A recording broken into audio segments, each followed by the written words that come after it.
ఆయన స్వయంగా పరిశీలించి ఈ భూములన్నీ బాలాజీ ఎడ్యుకేషన్ సొసైటీకి సక్రమంగా చెందుతాయి, వేరెవరికి సంబంధం లేదు అని ఇచ్చిన ఒక నిర్ధారణ పత్రం, ఒక జీవో ఇది.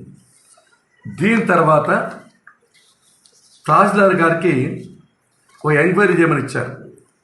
అప్పట్లో ఒక నాయకుడు సాక్షి పేపర్లో వచ్చింది పెట్టి అప్పటి ముఖ్యమంత్రి జగన్మోహన్ రెడ్డి గారికి ఈ భూముల మీద విచారణ చేయమని అడిగారు. సాక్షి పేపర్లో చాలా పెద్దగా ప్రకటన చేశారు. దీన్ని ఆధారంగా చేసుకొని మళ్ళా తిరిగి తహసీల్దారు ఆర్డీఓ విచారణ జరిపారు.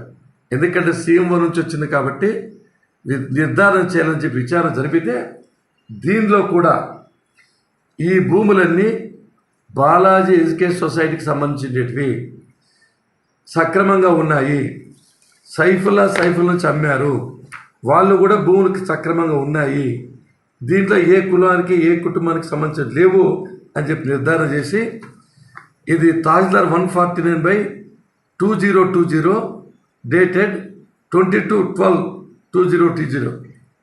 దీంట్లో ఈ తహసీల్దార్ ఎస్ఐకి రాశాడు ఈ భూములు సక్రమైనవే, ఎవరు దీంట్లోకి ట్రెస్పాస్ కాకూడదని చెప్పి ఇచ్చిన కాపీ ఇది.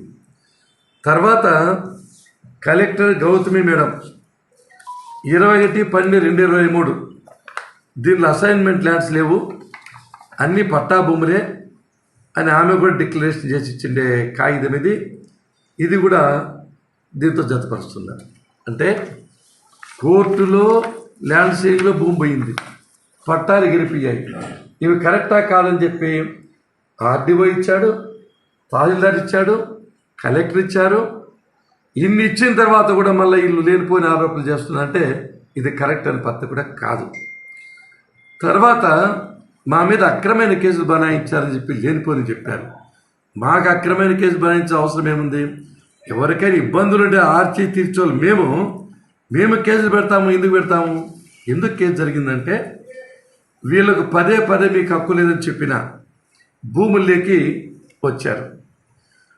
ఆ భూములు కాలేజీ భూములవి, వ్యవస్థ భూములు, దాని దౌర్జన్యంగా ఎంటర్ అయ్యారు, ట్రెస్ పాస్ అయ్యారు.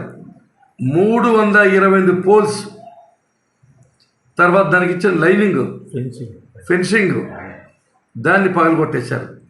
1,80,000 నష్టం చేశారు. మా ఉండే అటెండెన్స్లు క్లర్కుల మీద తీవ్రంగా దాడి చేశారు. వాళ్ళు దౌర్జన్యంగా ప్రవేశించేది వాళ్ళు, చట్టాన్ని అతిక్రమించేది వాళ్ళు,